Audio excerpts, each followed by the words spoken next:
పవన్ దెబ్బకు ఇరకాటంలో పడిపోయిన ఎన్టీఆర్. జూనియర్ ఎన్టీఆర్ తన సినీ ఇమేజ్ను అడ్డం పెట్టుకుని చంద్రబాబు నాయుడుతో బాలకృష్ణతో మైండ్ గేమ్ ఆడాలని చూశాడు.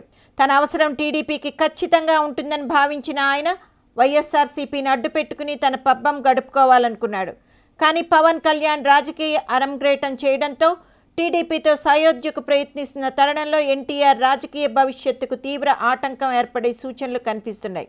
తాజా పరిణామాల వల్ల ఎన్టీఆర్ రాజకీయ ఆకాంక్షలకు తీవ్ర విఘాతం కలిగినట్లేనని విశ్లేషకులు అంచనా వేస్తున్నారు. పవన్ స్నేహహస్తం చాచిన నేపథ్యంలో చంద్రబాబుకి ఎన్టీఆర్తో అవసరం ఉండకపోవచ్చని వారు విశ్లేషిస్తున్నారు.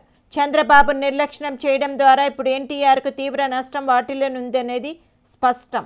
ఇక జూనియర్ ఎన్టీఆర్ దుబ్బి బుజ్జగించడం కాదు కదా, కనీసం చెంతకు చేర్చుకునే ఉద్దేశం కూడా బాబుకు బాలయ్యకు లేదని అంటున్నారు. వాస్తవానికి ఒకానొక పరిస్థితుల్లో ఎన్టీఆర్ని ఎలాగైనా బుజ్జగించి తమ పార్టీ తరఫున ప్రచారం చేయించాలని బాబు ఆశించాడు. దీనికోసం నారా లోకేష్ కూడా ఎన్టీఆర్తో సయోధ్యకు ప్రయత్నించినప్పటికీ ఎన్టీఆర్ నుండి కనీసం స్పందన కూడా లేకపోవడం వారిని బాధించింది. కొడాలి నాని వైఎస్ జగన్ పంచన చేరడాన్ని దాన్ని ప్రోత్సహించిన ఎన్టీఆర్ను బాబు బాలయ్యలు తీవ్రంగా పరిగణిస్తున్నారు. నాని వ్యవహారాన్ని ఖండించాలని బాబాయ్ బాలయ్య ఎన్టీఆర్కు పత్రికాముఖంగా విజ్ఞప్తి చేసిన ఎన్టీఆర్ డోంట్ కేర్ అన్నాడు.